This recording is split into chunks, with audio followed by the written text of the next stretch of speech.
ಸಾಹಿತ್ಯ ರತ್ನ ಲೋಕಶಾಹಿ ಅಣ್ಣಾಭಾऊ ಸಾಠೆ ಅವರಿಗೆ, ಡಾಕ್ಟರ್ ಬಾಬಾ ಸಾಹೇಬ್ ಅಂಬೇಡ್ಕರ್ ಅವರಿಗೆ, ಡಾಕ್ಟರ್ ಬಾಬಾ ಸಾಹೇಬ್ ಅಂಬೇಡ್ಕರ್ ಅವರಿಗೆ, ಸಾಗರ್ ಈಶ್ವರ್ ಖಂಡ್ರೆ ಅವರಿಗೆ, ಸಾಗರ್ ಈಶ್ವರ್ ಖಂಡ್ರೆ ಅವರಿಗೆ. ಮತ್ತೆ ಜಯಂತಿ ಬಗ್ಗೆ ಹೇಳಿದ್ದಾರೆ. ಇವಾಗ ನಾನು ಹೇಳಿದ್ರೆ ಯಾವಾಗ್ಲೂ ನಾವು ಯಾವುದೇ ಒಂದು ನಾವು ಜಯಂತಿ ಮಾಡ್ತೀವಿ ಅಂತಂದ್ರೆ ನಾವ್ ಯಾಕೆ ಮಾಡ್ತೀವಿ ಅಂತಂದ್ರೆ ಅವ್ರು ಯಾವ ರೀತಿ ಅವ್ರು ಬದುಕಿದ್ದಾರೆ, ಅವ್ರು ಯಾವ ರೀತಿ ಅವ್ರ ಜೀವನದಲ್ಲಿ ಸಮಾಜ ಸೇವೆ ಮಾಡಿದ್ದಾರೆ, ಯಾವ ರೀತಿ ಅವ್ರು ಸಮಾಜ ಸೇವೆ ಮಾಡಿದ್ದಾರೆ, ಕೆಲಸ ಮಾಡಿದ್ದಾರೆ, ಅದನ್ನು ನಾವು ನಮ್ಮ ಜೀವನದಲ್ಲಿ ನಾವು ಅಳವಡಿಸಿಕೊಳ್ಳಬೇಕು.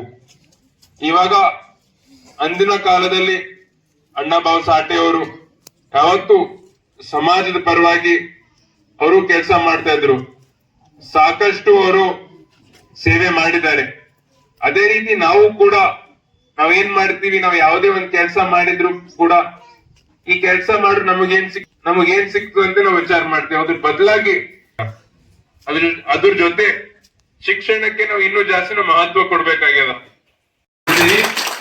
ನೀವು ಯಾವಾಗ್ಲೂ ಏನೇ ಸಮಸ್ಯೆ ಇತ್ತು ಅಂತಂದ್ರೆ ನನಗೆ ಬಂದು ಭೇಟಿ ಮಾಡ್ಬೋದು.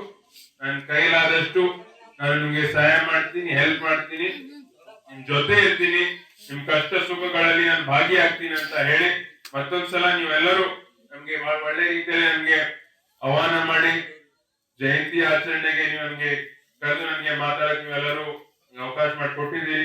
ತಮ್ಮೆಲ್ಲರಿಗೂ ಮತ್ತೊಂದ್ಸಲ ಯಾರೇ ನಮ್ಮ ಮುಖಂಡರಿದ್ದೀರಿ, ನಮ್ಮೆಲ್ಲ ತಾಯಂದಿರಿದ್ದೀರಿ, ಯುವಕರಿದ್ದೀರಿ, ಎಲ್ಲರಿಗೂ ನನ್ನ ಧನ್ಯವಾದಗಳನ್ನು ಸಲ್ಲಿಸಿ ನನ್ನ ಎರಡು ಮಾತುಗಳನ್ನು ಮುಗಿಸ್ತೇನೆ.